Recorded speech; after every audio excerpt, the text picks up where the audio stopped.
आज हमारा जो टॉपिक रहेगा वो राजपूत व मुग़ल में संबंध रहेगा। स्पेशल सेकंड ग्रेड के लिए ये टॉपिक रखता है कि राजपूत और मुग़ल में संबंध क्या है। इसका पार्ट फर्स्ट है, बिल्कुल ये मतलब कि प्रीवियस ईयर्स क्वेश्चनों पर आधारित है। नोट्स है, शॉर्ट नोट्स है, ठीक है। तो बात करते हैं मेवाड़ के इतिहास की। मेवाड़ को प्राचीन समय में मेदपाट, सिवी जनपद और प्रागवाट कहा जाता था।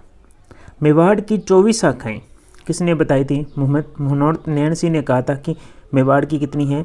24 शाखाएँ हैं, जिसमें से प्रमुख शाखा एक थी गुहिल और दूसरी शाखा थी सिंसोदिया शाखा थी। गुहिल मतलब रावल शाखा, ठीक है। जो ये वंश है किसके वंशज माने जाते हैं? सूर्यवंशी या हिंदू या गुहिल वंश माने जाते हैं, ठीक है। तो क्वेश्चन ये इंपॉर्टेंट क्वेश्चन यहाँ से बनता है कि मेवाड़ का आदि पुरुष का नाम क्या था? आदि पुरुष कौन था? बप्पा रावल था, ठीक है। इसका दूसरा नाम क्या है? कालभोज भी कहा जाता है।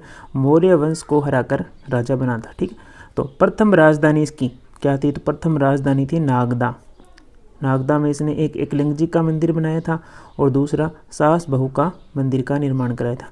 उपाधियाँ बप्पा रावल की क्या उपाधियाँ थी? तो हिंदू सुल्तान, राजगुरु, ये इसकी क्या है? उपाधियाँ हैं, ठीक है।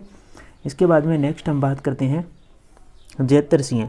जेतर सिंह का जो काल है वो 1213 से 1250 तक है, इसका जो काल है वो, ठीक है। मध्यकाल मेवाड़ का स्वर्ण काल माना जाता है जेतर सिंह के समय का। जेतर सिंह का जो काल है मध्यकाल मेवाड़ का स्वर्ण काल माना जाता है। और इसने एक भूताला का युद्ध लड़ा था। कब लड़ा था? 1227 ईस्वी में। इंपॉर्टेंट है भी, भूताला का युद्ध कब लड़ा गया? तो 1227 में। किसके मध्य? जेतर सिंह और इतुलतमिश के मध्य, इन दोनों के मध्य भूताला का युद्ध लड़ा गया था 1227 में, ठीक है। और इसने चित्तौड़ को सेकंड राजधानी बनाई थी।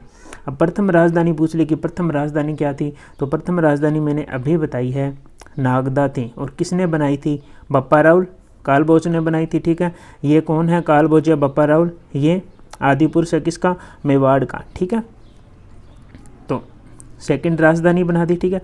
इसके बाद में मेवाड़ की अंतिम शाखा, मेवाड़ के अंतिम शासक जिसने रावल की उपाधि धारण की, रावल की उपाधि धारण करने वाला अंतिम शासक कौन था? ये आपसे पूछ ले तो आपको बताना है कि रावल रतन सिंह थे। कौन थे? रावल रतन सिंह थे।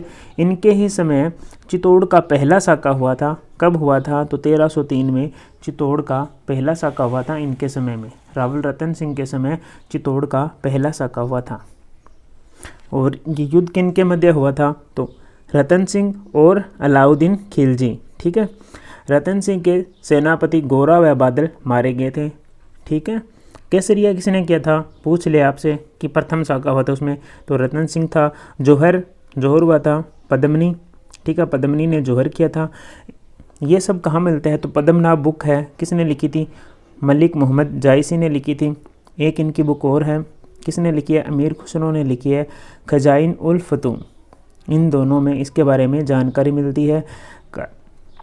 चित्तौड़ को जीतने के बाद 1303 में अलाउद्दीन खिलजी ने इसका नाम बदल दिया था, खिजराबाद कर दिया था। ये इंपॉर्टेंट क्वेश्चन है, ये क्वेश्चन पूछा गया है कि चित्तौड़ जीतने के बाद उसका नाम क्या था, कर दिया था अलाउद्दीन खिलजी ने? तो खिजराबाद कर दिया था अलाउद्दीन खिलजी ने चित्तौड़ को जीतने के बाद में। 1303 में ये साका हुआ था। पूछा जाता है कि चित्तौड़ का प्रथम साका कब हुआ था? तो 1303 में हुआ था। ये पूछा जाता है कि जौहर किसने किया? तो पद्मनी ने किया। केसरिया रतन सिंह के समय हुआ था। और ये क्वेश्चन बनता है कि मेवाड़ के अंतिम शासक जिसने रावल की उपाधि धारण की कौन था? तो रावल रतन सिंह था, ठीक है। इसके बाद में गुहिल वंश की सिंसोदिया शाखा शुरू हो जाती है, हमीर सिंसोदिया, ठीक है। हमीर सिंसोदिया को मेवाड़ का उद्धारक भी कहा जाता है। पूछा जाता है कि मेवाड़ का उद्धारक किसे कहा जाता है? तो हमीर देव सिंसोदिया को कहा जाता है, ठीक है। विषम घाटी पंचानन, इनको उपाधि मिली थी। कहाँ? ये कहाँ है? कुंभलगढ़ पर स्थिति में लिखा हुआ है, कुंभलगढ़ पर स्थिति में लिखा हुआ है विषम घाटी पंचानन, ठीक है। बरबड़ी माता का मंदिर चित्तौड़ में बनवाया था। तो बरबड़ी माता का मंदिर कहाँ है? पहले तो ये पूछा जाता है, तो कहाँ है? तो चित्तौड़ में है। और किसने बनवाया था? तो हमीरदेव सिंसोदिया ने। और सिंसोदियों की कुल देवी का नाम पूछा जाता है कि कुल देवी क्या कौन थी? तो इनकी कुल देवी थी बाण माता। बाण माता इनकी कुल देवी थी। राणा लाखा का जो काल रहा है वो रहा है 1382 से 1421 ईस्वी तक, ठीक है। चांदी की जावर में खान मिली थी। इनके समय में चांदी की जावर में क्या मिली थी? खान मिली थी। नटनी के चबूतरे का निर्माण करवाया था इन्होंने, ठीक है। पिछोला झील का निर्माण बंजारे द्वारा करवाया गया। इनका बेटा क्या था? बेटा का नाम था राणा चुंडा। राणा चुंडा जो कि मेवाड़ का क्या है? भीष्म पितामह कहा जाता है। ये क्वेश्चन पूछा जाता है कि मेवाड़ का भीष्म पितामह किसे कहा जाता है? तो राणा चुंडा को मेवाड़ का भीष्म पितामह कहा जाता है, ठीक है। शर्त क्या थी? मतलब देखो, मारवाड़ के राजा चुंडा या राव चुंडा की बेटी थी जो कि हंसाबाई, जिसका नाम था हंसाबाई था, उसका विवाह किससे किया जाता है? राणा लाखा से किया जाता है, ठीक है। और शर्त ये रखी जाती है कि इन दोनों से जो संतान उत्पन्न होगी वही क्या बनेगी? आगे का राजा बनेगी, ठीक है। तो ये रहे अगला राजा, उत्तराधिकारी हंसाबाई का बेटा बनेगा। तो इन दोनों से जो संतान होगी वो आगे का राजा बनेगा, ठीक है। तो इनके संतान का क्या नाम है? मोकल है, ठीक है। इस मोकल का कार्यकाल क्या है? 1421 से 1433 तक रहता है, ठीक है। मोकल के पिता का नाम क्या है? तो लाखा है। माता का नाम हंसाबाई है। इनकी पत्नी सौभाग्य देवी है। संरक्षक, मतलब इसका संरक्षक कौन था? तो रणमल राठौड़ इनका मामा था, ठीक है। पुत्र कुंभा। कुंभा के बारे में हम नेक्स्ट वीडियो में पढ़ेंगे।